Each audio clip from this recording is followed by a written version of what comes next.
Hi hello welcome back to SP future. You are listening to Sadiq Pallikkal.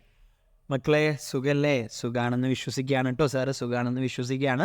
So without wasting time നമ്മൾ അടുത്ത ടോപ്പിക്കിലേക്ക് പോവാണ്. നമ്മൾ കഴിഞ്ഞ ക്ലാസ്സിൽ കുറച്ച് ഇമ്പോർട്ടൻ്റ് ആയിട്ടുള്ള ടോപ്പിക്കുകൾ നമ്മൾ ഡിസ്കസ് ചെയ്തിട്ടുണ്ടായിരുന്നു അല്ലേ? എന്താണ് കോഡിംഗ് ഓഫ് അക്കൗണ്ട്സ്, അതുപോലെ തന്നെ എന്താണ് കമ്പ്യൂട്ടറൈസ്ഡ് അക്കൗണ്ടിങ് എന്നുള്ള കാര്യങ്ങളൊക്കെ നമ്മൾ കഴിഞ്ഞ ക്ലാസ്സിൽ നമ്മൾ ഡിസ്കസ് ചെയ്തായിരുന്നു. ഇന്നത്തെ ക്ലാസ്സിൽ നമ്മൾ പ്രധാനമായിട്ട് ഡിസ്കസ് ചെയ്യാൻ പോകുന്നതിന് ഫസ്റ്റത്തെ ഒരു ടോപ്പിക്കാണ് security features of computerised accounting software. Computerised accounting സോഫ്റ്റ്വെയറിൻ്റെ സെക്യൂരിറ്റി ഫീച്ചേഴ്സ് വളരെ സിമ്പിളായിട്ടുള്ള സാധനങ്ങളാണ്. നോക്കൂ എന്തൊക്കെയാണ്. Password security. എന്താ ഫസ്റ്റത്തെ ഒരു പോയിന്റ് പറയുന്നത്? എന്താണ്? പാസ്വേഡ് സെക്യൂരിറ്റി ഉണ്ട്. എന്താണ് പാസ്വേഡ് സെക്യൂരിറ്റിയിൽ പറയുന്നത്? കമ്പ്യൂട്ടറുടെ accounting system protect the unauthorised persons from accessing to the business data. എന്താണ്? അൺഓതറൈസ്ഡ് ആയിട്ടുള്ള ആൾക്കാർക്ക് എന്താ ആക്സസ് ചെയ്യാൻ പറ്റില്ല? നമ്മുടെ അക്കൗണ്ടിങ് സോഫ്റ്റ്വെയർസ് വെച്ചിട്ട് നമ്മുടെ ഡീറ്റെയിൽസുകൾ എന്ത് ചെയ്യാൻ പറ്റില്ല? അവർക്ക് കളക്ട് ചെയ്യാൻ പറ്റില്ല. Only authorised persons can collect informations from the computerised accounting softwares. Then രണ്ടാമത് പറയുന്നത് എന്താണ്? ഡാറ്റ ഓഡിറ്റ് ആണ്. എന്താണ് ഡാറ്റ ഓഡിറ്റ് എന്ന് പറഞ്ഞു കഴിഞ്ഞാൽ? എന്താണ് മക്കളെ ഡാറ്റ ഓഡിറ്റിൽ പറയുന്നത്? ഇവിടെ നോക്കിയാൽ നിങ്ങൾക്ക് കാണാം. It enables one to know who and what changes have been made in the data. One to know as who and what changes. അല്ലേ? ആരാണോ ചേഞ്ച് വരുത്തിയിട്ടുള്ളത് അല്ലെങ്കിൽ എന്ത് ചേഞ്ചാണോ വരുത്തിയിട്ടുള്ളതെന്ന് നോക്കാൻ പറ്റും. ആ ഒരു ഫീച്ചറാണ് ഇത് ഡാറ്റ ഓഡിറ്റ്. ബിക്കോസ് ഒരാൾ എൻട്രി ചെയ്യുന്ന സമയത്ത് അയാൾ എന്ത് കൊടുക്കേണ്ടി വരും? അയാളുടെ എൻട്രി പാസ്വേഡും കാര്യങ്ങളും കൊടുക്കേണ്ടി വരും. സോ അയാൾ മേക്ക് ചെയ്യുന്ന ചേഞ്ചുകൾ ആ ഒരു ID വെച്ചിട്ട് എന്ത് കണ്ടുപിടിക്കാൻ പറ്റും? അക്കൗണ്ടിങ് സോഫ്റ്റ്വെയർസിൽ നമുക്ക് കണ്ടുപിടിക്കാൻ പറ്റും. അപ്പോൾ റെസ്പോൺസിബിൾ പേഴ്സൺസിനെ കണ്ടുപിടിക്കാൻ എന്തിലൂടെ കഴിയും? നമുക്ക് ഡാറ്റ ഓഡിറ്റിലൂടെ നമുക്ക് കഴിയും. ഓക്കെ. ദെൻ അടുത്തതായിട്ട് പറയുന്നത് എന്താണ്? ഡാറ്റ വോൾട്ട് എന്ന് പറഞ്ഞു കഴിഞ്ഞാൽ എന്താണെന്നാണ് നമ്മൾ അടുത്തായിട്ട് നോക്കാൻ പോകുന്നത്. എന്താണ് ഡാറ്റ വോൾട്ട്? നോക്കുക എന്താ പറയുന്നത്? Software provides additional security through data encryption. എങ്ങനെയാണ്? Encryption means scrambling the data as to make interpretation more simple. അല്ലേ? ഇങ്ങനെ ഡാറ്റ വോൾട്ട് ചെയ്യുക എന്ന് പറഞ്ഞാൽ എങ്ങനെയാണ്? നമ്മൾ എൻക്രിപ്റ്റ് ചെയ്യുക എന്ന് പറഞ്ഞു കഴിഞ്ഞാൽ എന്താണ്?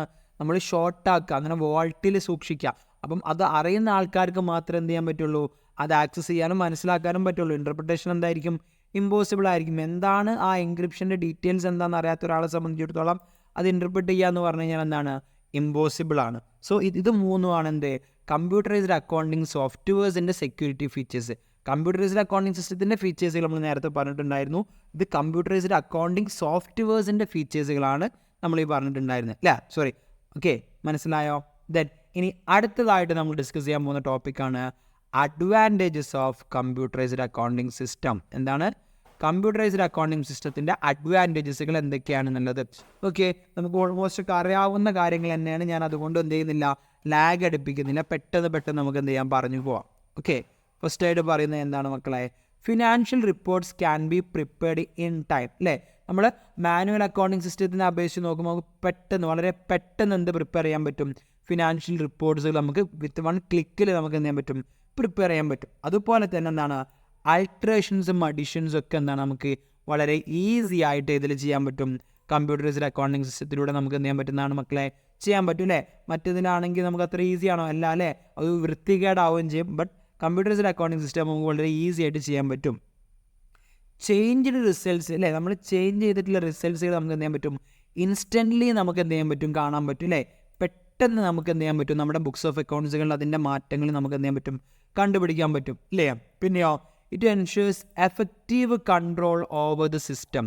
കമ്പ്യൂട്ടറൈസ്ഡ് അക്കൗണ്ടിങ് സിസ്റ്റം എന്തിനു സഹായിക്കുന്നുണ്ട്? എഫക്റ്റീവ് കൺട്രോളുകൾക്ക് എന്ത് ചെയ്യുന്നുണ്ട്? നമ്മളെ സഹായിക്കുന്നുണ്ട്. എഫക്റ്റീവായിട്ട് നമുക്ക് എന്ത് ചെയ്യാൻ പറ്റും? കൺട്രോളും കാര്യങ്ങളൊക്കെ ചെയ്യാൻ പറ്റും. പിന്നെന്താ പറഞ്ഞേ? Economy in the processing of accounting data. അതായത് നമുക്ക് എന്താ പറ്റും? എക്കോണമി, നമുക്ക് ലാഭങ്ങൾ ഉണ്ടാക്കാൻ പറ്റും. എങ്ങനെ? നമ്മൾ മാനുവലായിട്ട് ചെയ്യുമ്പോൾ നമുക്ക് ഒരുപാട് ഫിസിക്കലായിട്ടുള്ള സാധനങ്ങൾ പർച്ചേസിങ്ങും കാര്യങ്ങളൊക്കെ ആവശ്യമാണ്. ആ ഒരു എക്സ്ട്രാ ബേർഡനുകളും കാര്യങ്ങളും നമുക്ക് എന്ത് ചെയ്യാൻ പറ്റുന്നതാണ്? ഒഴിവാക്കാൻ പറ്റുന്നതാണ് ഇതിൽ, നമ്മുടെ കമ്പ്യൂട്ടറൈസ്ഡ് അക്കൗണ്ടിങ് സിസ്റ്റത്തിൽ. സോ അതുകൊണ്ട് തന്നെ economy in processing accounting data ഉണ്ട്. അല്ലേ? പ്രോസസ്സിങ്ങിൽ നമുക്ക് എന്താണ്? വളരെയധികം എക്കോണമിയാണ്, നമുക്ക് ചിലവ് കുറവാണ്. മറ്റേതിൻ്റെ പ്രോസസ്സിങ് നമുക്ക് എന്താണ്? ചിലവ്, അത്യാവശ്യം നല്ല ചിലവുള്ളൊരു കാര്യമാണ്. ബട്ട് ഫിനാൻഷ്യൽ കമ്പ്യൂട്ടറൈസ്ഡ് അക്കൗണ്ടിങ് സിസ്റ്റത്തിലേക്ക് വരികയാണെങ്കിൽ എന്താണ്? പ്രോസസ്സിങ്ങിന് എക്കോണമി കുറവാണ്. പിന്നെയോ confidentiality of data is maintained. അതാണ് ഏറ്റവും ഇമ്പോർട്ടൻറ്റ്. അല്ലേ? നമ്മൾ മറ്റുള്ള മാനുവലിനെ അപേക്ഷിച്ച് നോക്കുമ്പോൾ ഭയങ്കര കോൺഫിഡൻഷ്യലാണ്. നമ്മൾ ഓൾറെഡി ഡിസ്കസ് ചെയ്തു, സെക്യൂരിറ്റി ഫീച്ചേഴ്സിൽ നമ്മൾ ഡിസ്കസ് ചെയ്തു. ഇത്തരം സെക്യൂരിറ്റി ഫീച്ചേഴ്സ് നമുക്ക് ഏതിൽ കിട്ടില്ല, മാനുവലിൽ കിട്ടില്ല. അതുകൊണ്ട് തന്നെ എന്താണ് ഇവിടെ നമ്മുടെ ഡാറ്റാസൊക്കെ എന്തായിരിക്കും, കോൺഫിഡൻഷ്യൽ ആയിരിക്കും. ഇത്രയാണ് എന്ത് അഡ്വാൻറ്റേജസ് ഓഫ് കമ്പ്യൂട്ടറൈസ്ഡ് അക്കൗണ്ടിങ് സിസ്റ്റമായിട്ട് നമുക്ക് പറയാനുള്ളത്. ഇത് വളരെ കൂടുതലായിട്ട് എക്സാമുകൾക്ക് എന്ത് വരാറുണ്ട്, ചോദ്യങ്ങൾ വരാറുള്ളൊരു ഭാഗം കൂടെയാണ് കേട്ടോ. എന്താണ് നമ്മുടെ കമ്പ്യൂട്ടറൈസ്ഡ് അക്കൗണ്ടിങ് സിസ്റ്റത്തിൻ്റെ അഡ്വാൻറ്റേജസുകൾ എന്തൊക്കെയാണെന്നുള്ള ചോദ്യം വരാറുണ്ട് കേട്ടോ. ഓക്കെ, അപ്പോൾ അത് മനസ്സിലായില്ലേ, അത് പഠിച്ചില്ലേ? വളരെ സിമ്പിൾ അല്ലേ? അതേല്ലേ, വളരെ സിമ്പിളാണ്. ദെൻ അതുപോലെ നമുക്ക് സ്ഥിരമായിട്ട് ചോദ്യം വരാറുള്ള മറ്റൊരു ഭാഗമാണ് limitations of computerised accounting system. Okay, നമുക്ക് 4 മാർക്കിന് സ്ഥിരമായിട്ട് ചോദ്യം വരാറുള്ള മറ്റൊരു ഭാഗമാണ് എന്താണ് നമ്മുടെ കമ്പ്യൂട്ടറൈസ്ഡ് അക്കൗണ്ടിങ് സിസ്റ്റത്തിൻ്റെ പ്രധാനപ്പെട്ട ലിമിറ്റേഷൻസുകൾ എന്നുള്ളത്. ഓക്കെ, നോക്കാം നമുക്ക് എന്താണ് പ്രധാനപ്പെട്ട ലിമിറ്റേഷൻസുകൾ എന്നുള്ളത്. നോക്കിക്കോ, ഫസ്റ്റത്തെ ലിമിറ്റേഷൻ എന്താ പറഞ്ഞത്, faster obsolescence of technology necessitates frequently upgradation in accounting software. എന്താണ്, നമ്മൾ ഇടയ്ക്കിടയ്ക്ക് നമ്മൾ എന്ത് ചെയ്തുകൊണ്ടിരിക്കേണ്ടി വരും, അപ്ഗ്രേഡ് ചെയ്തുകൊണ്ടിരിക്കേണ്ടി വരും അല്ലേ?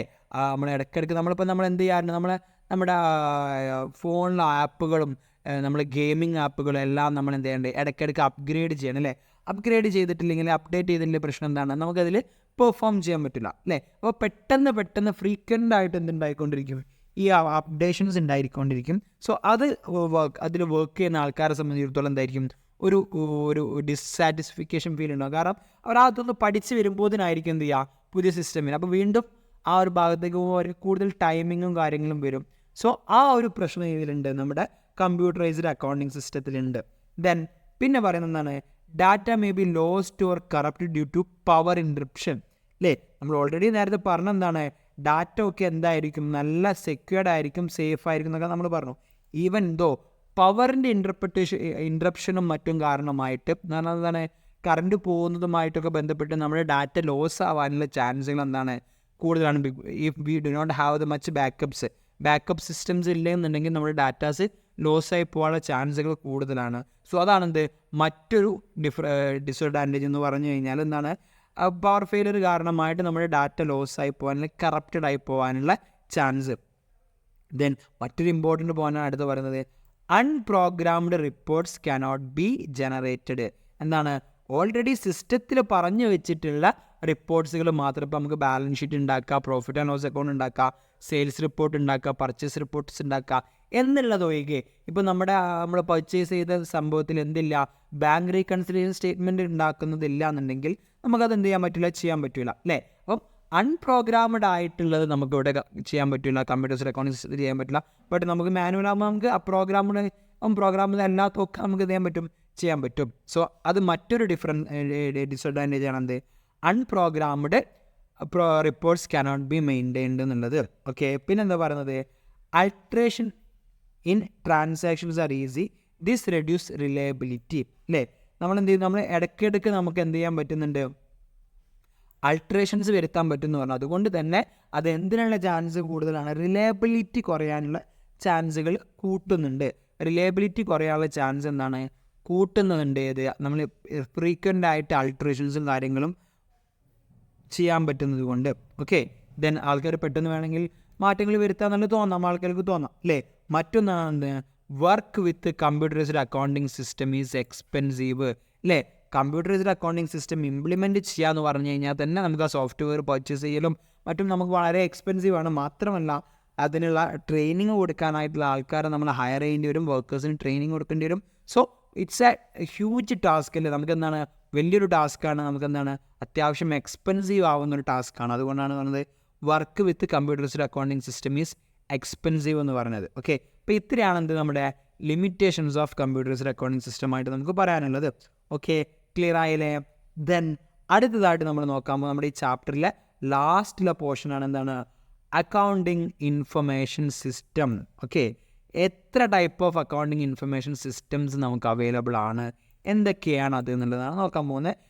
നമുക്ക് ഈ ചാപ്റ്ററിൽ നിന്നൊരു എസ് എ ക്വസ്റ്റ്യനൊക്കെ എന്നുള്ള രീതിയിലൊക്കെ നമ്മൾ ഒരുപാട് തവണ ചോദിച്ച് കണ്ടിട്ടുള്ളൊരു സാധനമാണ് ഇത് അക്കൗണ്ടിങ് ഇൻഫർമേഷൻ സിസ്റ്റംസുകൾ. ഓക്കെ, അക്കൗണ്ടിങ് നമ്മുടെ സോഫ്റ്റ്വെയർസ് യൂസ് ചെയ്ത് കഴിഞ്ഞാൽ നമുക്ക് കിട്ടുന്ന ഇൻഫർമേഷൻസുകൾ ഏതൊക്കെയാണെന്നാണ് അവിടെ ചോദിക്കുന്നത്. നമ്മളൊരു 10-13 നമ്മൾ ഡിസ്കസ് ചെയ്യുന്നുണ്ട്. നമുക്ക് ഏതൊക്കെയാണെന്നുള്ളത് നോക്കാം. ഏറ്റവും ഫസ്റ്റ് വണ്ണാണ് ഏത്, ക്യാഷ് ആൻഡ് ബാങ്ക് സബ്സിസ്റ്റം. ഏതാണ് മക്കളെ? Cash and bank subsystem. എന്താണ് ക്യാഷ് ആൻഡ് ബാങ്ക് സബ്സിസ്റ്റം എന്ന് പറഞ്ഞു കഴിഞ്ഞാൽ it deals with the receipt and payment of cash. Receipt and payment of both cash, physical and electronic fund transfer, അല്ലേ? അത് cash and bank subsystem എന്ന് പറഞ്ഞു കഴിഞ്ഞാൽ എന്താണ്?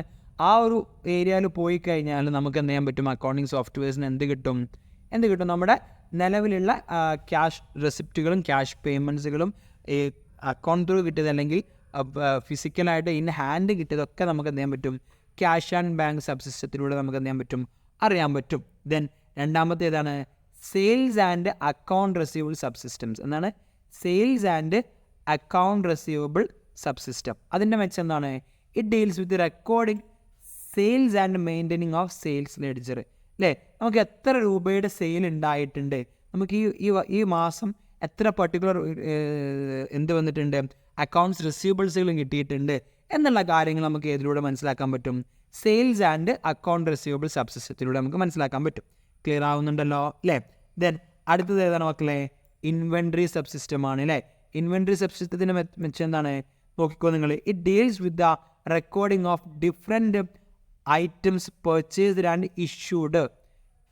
നമ്മൾ പർച്ചേസ് ചെയ്തിട്ടുള്ള ഇൻവെൻട്രി എത്രയാണ്, അതുപോലെ നമ്മൾ ഇഷ്യൂ ചെയ്തിട്ടുള്ള ഇൻവെൻട്രി എത്രയാണ്, നമ്മുടെ കയ്യിൽ ബാലൻസ് ഉള്ള എത്രയാണ്, എത്ര രൂപ വെച്ചിട്ടാണ് നമ്മൾ കൊടുത്തിട്ടുള്ളത്, ഏത് ഡേറ്റിലാണ് കൊടുത്തിട്ടുള്ളത് എന്നുള്ള ഡീറ്റെയിൽസുകൾ മൊത്തം നമുക്ക് ഇതിൽ നിന്ന് കിട്ടും, ഇൻവെൻട്രി സബ്സിസ്റ്റത്തിൽ നിന്ന് കിട്ടും. മനസ്സിലായോ?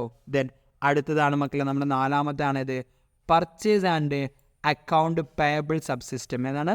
Purchase and account payable subsystem. It deals with maintaining of purchase and payable ledger. പർച്ചേസും പേയബിൾ ലെഡ്ജറുമായിട്ട് ഡീൽ ചെയ്യുന്നതാണ് ഏത് നമ്മുടെ purchase and account payable subsystems എന്ന് പറഞ്ഞു കഴിഞ്ഞാൽ. ഓക്കെ, മനസ്സിലായോ? പർച്ചേസും പേയബിൾസും തമ്മിലുള്ള എത്ര രൂപയുടെ പർച്ചേസുകൾ ഉണ്ടായിട്ടുണ്ട്, അല്ലെങ്കിൽ നമ്മൾ എത്ര രൂപ നമ്മളിനി കൊടുക്കാനുണ്ട് പർച്ചേസ് ചെയ്ത ഇനത്തിൽ എന്നുള്ളതൊക്കെ നമുക്ക് ഇവിടെ നോക്കിയാൽ കിട്ടും. Purchase and account payable subsystems നോക്കിക്കഴിഞ്ഞാൽ നമുക്ക് അവൈലബിൾ ആണ്. ഓക്കെ, അടുത്തൊന്ന് പറയുന്നത് ഏതാണ്? പേ റോൾ അക്കൗണ്ടിങ് സബ്സിസ്റ്റം. ഇതൊക്കെ വളരെ സിമ്പിളായിട്ട് എന്താണ് ആ പേര് കേൾക്കുമ്പോൾ തന്നെ നിങ്ങൾക്ക് എന്ത് ചെയ്യാൻ പറ്റണം മക്കളെ? ക്യാച്ച് ചെയ്യാൻ പറ്റണം. പേ റോൾ എന്ന് പറഞ്ഞാൽ നമ്മൾ വേജുമായിട്ട് ബന്ധപ്പെട്ടിട്ടുള്ളതാണ്. It deals with the payment of wage and salaries to employees. എംപ്ലോയീസിനുള്ള വേജും സാലറിയും കൊടുക്കുന്നതുമായിട്ട് ബന്ധപ്പെട്ടുള്ള സബ്സിസ്റ്റമാണ് ഇത് payroll accounting subsystem. So അപ്പോൾ പേ റോൾ അക്കൗണ്ടിങ് സിസ്റ്റത്തിൽ പോയി കഴിഞ്ഞാൽ നമുക്ക് ഓരോരുത്തർ കൊടുത്ത വേജ് എത്രയാണ്, സാലറി എത്രയാണ്, ഒരാൾക്ക് ഓവർ പേ ഉണ്ടോ, അണ്ടർ പേ ആണോ, അങ്ങനത്തെ എല്ലാ കാര്യങ്ങളും നമുക്ക് ഏതിൽ നിന്ന് കിട്ടും? പേ റോൾ അക്കൗണ്ടിങ് സബ്സിസ്റ്റത്തിൽ നമുക്ക് കിട്ടും. ദെൻ അടുത്ത ഏതാണ് മക്കളെ? Fixed asset accounting subsystem. ഏതാണ്? Fixed asset accounting subsystem. അവിടെ നമുക്ക് എന്താണ് കിട്ടുക? ഫിക്സഡ് അസറ്റിൻ്റെ ഡീറ്റെയിൽസുകൾ കിട്ടും. Purchase, additional, sale and usage of fixed asset. Purchase ചെയ്തിട്ടുണ്ടോ, നമ്മൾ വാങ്ങിയിട്ടുണ്ടോ, വിറ്റിട്ടുണ്ടോ എന്നുള്ള കാര്യങ്ങളെക്കുറിച്ചൊക്കെ നമുക്ക് എന്ത് കിട്ടും? ഡീറ്റെയിൽഡ് ആയിട്ടുള്ള ഇൻഫർമേഷൻസുകൾ നമുക്ക് ഇവിടെ നിന്ന് കിട്ടും, ഈ ഒരു ഏരിയയിൽ നിന്ന് കിട്ടും. ഏതിന്ന്? ഫിക്സഡ് അസറ്റ് അക്കൗണ്ടിങ് സബ്സിസ്റ്റത്തിൽ നിന്ന് നമുക്ക് കിട്ടും. ദെൻ അടുത്ത ഏതാണ് മക്കളെ? എക്സ്പെൻസ് അക്കൗണ്ടിങ് സബ്സിസ്റ്റമാണ്. ഏതാണ്? Expense accounting subsystem. ആ പേര് തന്നെ അറിയാൻ പറ്റില്ല. നമുക്ക് എന്താണ്? നമുക്ക് ഉണ്ടായിട്ടുള്ള എക്സ്പെൻസുകൾ ഏതൊക്കെയാണെന്നുള്ളത് നമുക്ക് എന്ത് ചെയ്യാൻ പറ്റും? ഏതിലൂടെ അറിയാൻ പറ്റും? എക്സ്പെൻസ് അക്കൗണ്ടിങ് സബ്സിസ്റ്റത്തിലൂടെ പറ്റും. Then tax accounting subsystem. ആ പേര് തന്നെ നമുക്ക് അറിയാൻ പറ്റും. എന്താണ് ടാക്സ് അക്കൗണ്ടിങ്ങിൽ ഉണ്ടാവുക? നമുക്ക് ഉണ്ടായിട്ടുള്ള ടാക്സ് റിലേറ്റഡ് ആയിട്ടുള്ള കാര്യങ്ങളുടെ ഡീലിങ്സ് നമുക്ക് ഏതെന്ന് അറിയാൻ പറ്റും? ടാക്സ് അക്കൗണ്ടിങ് സബ്സിസ്റ്റത്തിൽ നിന്ന് നമുക്ക് എന്ത് ചെയ്യാൻ പറ്റും മക്കളെ? മനസ്സിലാക്കിയെടുക്കാൻ പറ്റും, ഇല്ലേ? ഓക്കെ. ദെൻ ഒമ്പതാമതായിട്ട് നമ്മൾ ഡിസ്കസ് ചെയ്യുന്നത് ഏതാണ്? ഫിനാൻഷ്യൽ അക്കൗണ്ട് സബ്സിസ്റ്റമാണ്. ഏതാണ്? Financial account subsystem. അതിൽ പറയുന്നത് എന്താണ്? This subsystem deals with preparation of profit and loss account, balance sheet and cash flow statements, അല്ലേ? അതോ നമ്മുടെ ഫൈനൽ അക്കൗണ്ട്സുമായിട്ട് ബന്ധപ്പെട്ടിട്ടുള്ള കാര്യങ്ങളെക്കുറിച്ച് പറയുന്ന സബ്സിസ്റ്റമാണിത് final account subsystem. Profit and loss account എങ്ങനെ പ്രിപ്പയർ ചെയ്യണം, ഇപ്പോൾ നമ്മൾ പ്രോഫിറ്റ് ആൻഡ് ലോസ് അക്കൗണ്ട് അവസ്ഥ എന്താണ്, ബാലൻസ് ഷീറ്റ് എങ്ങനെയാണ് എന്നുള്ള കാര്യങ്ങളെക്കുറിച്ച് പറയുന്നതാണ് ഇത് ഫൈനൽ അക്കൗണ്ട് സബ്സിസ്റ്റംസ് എന്ന് പറഞ്ഞു കഴിഞ്ഞാൽ. ദെൻ അടുത്ത് പറയുന്നതാണ് കോസ്റ്റിംഗ് സബ്സിസ്റ്റം. അതെന്തായിരിക്കും? നമ്മുടെ പ്രൊഡക്റ്റ് ഉണ്ടാക്കാൻ നമുക്ക് ചിലവ് വന്നിട്ടുള്ള കോസ്റ്റുമായിട്ട് ബന്ധപ്പെട്ടുള്ള കാര്യങ്ങളായിരിക്കും ഇതിൽ പറയാം കോസ്റ്റിംഗ് സബ്സിസ്റ്റം. ഇവിടെ നോക്കിയാൽ പറയാം എന്താണ്? Ascertainment of cost of goods, അല്ലേ? നമ്മൾ ഉണ്ടാക്കിയ ഗുഡ്സിൻ്റെ അസറ്റ് അതിന് വന്നിട്ടുള്ള കോസ്റ്റ് കാര്യങ്ങൾ പറയുന്നതാണ് ഇത് കോസ്റ്റിംഗ് സബ്സിസ്റ്റം എന്ന് പറഞ്ഞു കഴിഞ്ഞാൽ. ഓക്കെ. ദെൻ അടുത്തത് എന്താണ് പറയുന്നത് മക്കളെ? ബജറ്റ് സബ്സിസ്റ്റമാണ്. ഏതാണ്? Budget subsystem. എന്താണ് ബജറ്റ് സബ്സിസ്റ്റത്തിൽ വരാം? നമ്മുടെ കമ്പനിയുടെ വരുന്ന കാലത്തേക്കുള്ള ബജറ്റിന് റിലേറ്റഡ് ആയിട്ടുള്ള കാര്യങ്ങളായിരിക്കും ഇതിൽ വരാം, നമ്മുടെ ബജറ്റഡ് സബ്സിസ്റ്റത്തിൽ വരാം. ദെൻ പിന്നെ പറയുന്ന ഏതാണ്? ലാസ്റ്റിലേക്ക് പറയുന്നതാണ് മാനേജ്മെൻറ്റ് ഇൻഫർമേഷൻ സബ്സിസ്റ്റം. ഏതാണ്? Management information subsystem. ഏതാണ്? Management information subsystem. അതിലെന്താ പറയുക? Preparation of reports that vital for management decisions making. Management decision മേക്കിങ്ങിന് ആവശ്യമായിട്ടുള്ള റിപ്പോർട്ട്സുകളെ കുറിച്ചുള്ള ഇൻഫർമേഷൻസ് നൽകുന്നതിനാണ് നമ്മൾ എന്ത് പറയുക? മാനേജ്മെൻറ്റ് ഇൻഫർമേഷൻ സബ്സിസ്റ്റംസുകൾ എന്ന് പറയുന്നത്. ഓക്കെ, സോ നമ്മൾ 12ഓളം സബ്സിസ്റ്റംസുകൾ നമ്മൾ പഠിച്ചു. ഇതിൽ കൂടുതൽ സബ്സിസ്റ്റംസുകളുണ്ട്. നിങ്ങൾ മിനിമം 10 സബ്സിസ്റ്റംസുകളെങ്കിലും നിങ്ങൾ എന്ത് ചെയ്തിരിക്കണം? പഠിച്ചിട്ടുണ്ടായിരിക്കണം. ഓക്കെ, നമ്മൾ ഒരുപാട് സബ്സിസ്റ്റംസുകളെ കുറിച്ച് നമ്മളിവിടെ ഡിസ്കസ് ചെയ്തു അല്ലേ. സോ നമ്മൾ എന്താണ് security features of computers accounting software എന്നുള്ളത് പഠിച്ചു, അഡ്വാൻറ്റേജസുകൾ പഠിച്ചു, ലിമിറ്റേഷൻസുകൾ പഠിച്ചു, പിന്നെയോ അക്കൗണ്ടിങ് ഇൻഫർമേഷൻ സിസ്റ്റംസുകൾ നമ്മൾ എന്ത് ചെയ്തിട്ടുണ്ട്? ഓൾറെഡി പഠിച്ച് കഴിഞ്ഞിട്ടുണ്ട് അല്ലേ. ഓക്കെ, അപ്പോൾ ഇന്നത്തെ ക്ലാസ് നിങ്ങൾക്ക് എല്ലാവർക്കും ഉപകാരപ്പെട്ടെന്ന് വിശ്വസിക്കുകയാണ്. ഉപകാരപ്പെട്ടിട്ടുണ്ടെങ്കിൽ വീഡിയോന് ലൈക്ക് കൊടുക്കുക. അതുപോലെ തന്നെ ബാക്കി ക്ലാസ്സുകൾക്ക് വേണ്ടി നിങ്ങൾ എന്ത് ചെയ്യുക? നമ്മുടെ ചാനലൊന്ന് സബ്സ്ക്രൈബ് ചെയ്യുക. നോട്ടുകൾക്ക് വേണ്ടിയിട്ട് എന്ത് ചെയ്യുക? നമ്മുടെ ചാനലിലൊന്ന് സബ്സ്ക്രൈബ് ചെയ്യുക കേട്ടോ. ഓക്കെ, സോ അടുത്ത ക്ലാസ്സിൽ ഞാൻ നമ്മുടെ രണ്ടാമത്തെ ചാപ്റ്റർ ആയിട്ടുള്ള സ്പ്രെഡ്ഷീറ്റ്, വളരെ ലെങ്തി ആയിട്ടുള്ളൊരു ചാപ്റ്ററാണ്. ആ ഒരു ചാപ്റ്ററിൻ്റെ പാർട്ട് 1 ഞാൻ വരുന്നതായിരിക്കും. അതുവരെ എല്ലാവരും എന്ത് ചെയ്യുക? ഈ ഫസ്റ്റ് ചാപ്റ്റർ ഒന്ന് പഠിച്ച് തറവാക്കി വെക്കുക കേട്ടോ. ഓക്കെ, അപ്പോൾ അടുത്ത ക്ലാസ്സിൽ കാണാം. അതുവരേക്കും എല്ലാവരും ടേക്ക് കെയർ. ബൈ.